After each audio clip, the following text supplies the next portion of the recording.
Figured now would be a great time to talk about 10 things to do once the yearbook is done. Yay! Number one, most important. If you don't listen to the rest of this video, it's fine. Do number one, take a break.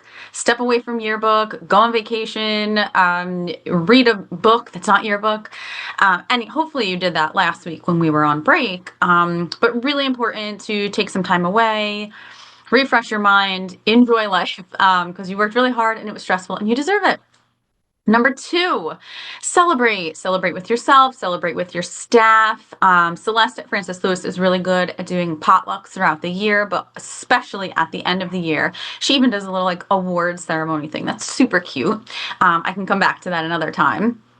But have a potluck, pizza party, whatever it is. Also, little tip, record that, put it on social media, get some buzz going. We want the rest of the student body to see how fun yearbook is so that we can entice them to come back next year. I mean, like the underclassmen.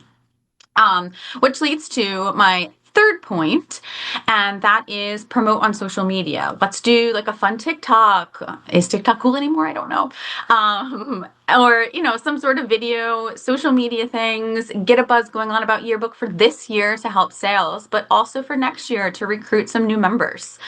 Number four, not so fun one, but I think it's really important to delete your student accounts. If I were an advisor at this point in the year, I would delete my student accounts. Love them, but yearbook is done. We don't need to go back and look over proofs again, find mistakes. We all know there's no perfect yearbook, and that's okay. But we're done now. We also don't need them taking screenshots or downloading photos, anything like that. They may have the best intentions, but unnecessary at this point. Delete those student accounts. Number five, sales. Hopefully, we've done a great job thus far this year in promoting yearbook. Our sales are awesome, amazing. But if you haven't sold out yet, that is always the goal. So now is a great time to take your sales list and then take your student list, like from the office or guidance, and cross-reference those, figure out who hasn't bought a book yet, and target those students and families. You could even, write a call script and have your yearbook staff make phone calls home. Lost art. Pick up the phone and actually make a phone call. But in all seriousness, even sending out emails, anything, just to remind them that they haven't bought a book. Create urgency. We might sell out. Also FOMO. My daughter loves a good party, and if you tell her she's not going to that distribution party, she will go buy that book. I think a lot of other kids are the same way, and especially as a parent, you don't want your kids missing out. So that's also another great tool that we can use.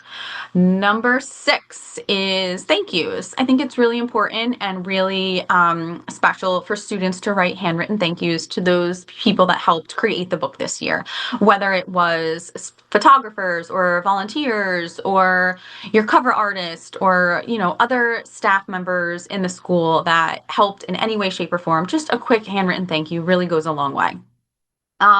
Number seven is recruitment, which obviously, I can go more into that another time, but start thinking about recruiting for next year. Also start thinking about the summer workshop. I will have more information about our summer workshop shortly, but that is something as you're starting to think of next year. But hold up, before you think of next year, don't forget to plan distribution. I should have mentioned that. It's a very important number in this top 10. But make sure you plan your distribution. If you haven't already, set a date, a location. I can give you a ton of resources on how to make distribution run really smooth. One thing I love about our online platform is that you can still sell yearbooks online up until after 30 days of your delivery. So at your distribution, some kid tries to hand you cash. You can say, no, we're not accepting cash. Go online, buy the book. This way you're not handing cash and everything's organized in your online system.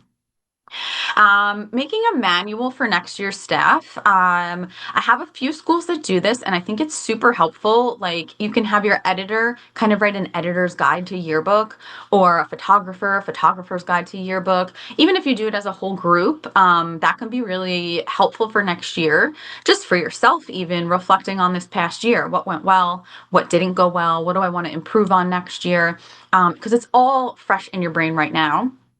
So to just kind of jot that stuff down and plan for next year can really make next year better.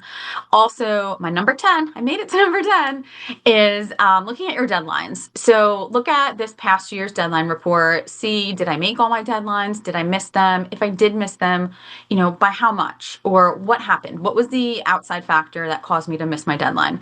And then when we plan next year's deadlines, we can look at this past year's performance and schedule them accordingly. I want to set you up for success. So if we missed a deadline or, then let's move some pages back or move it around. We'll look at the school calendar for next year and plan around that as well. But I want to have better deadline submissions. Obviously, it helps us in the plant, but I want you to feel successful and your students to understand that these deadlines are real. So let's make them work for us. Those are my top 10 things to do after your book is done. Of course, we all know there's a million other things we could be doing, but right now those are the top 10. I hope this is helpful and have a great day.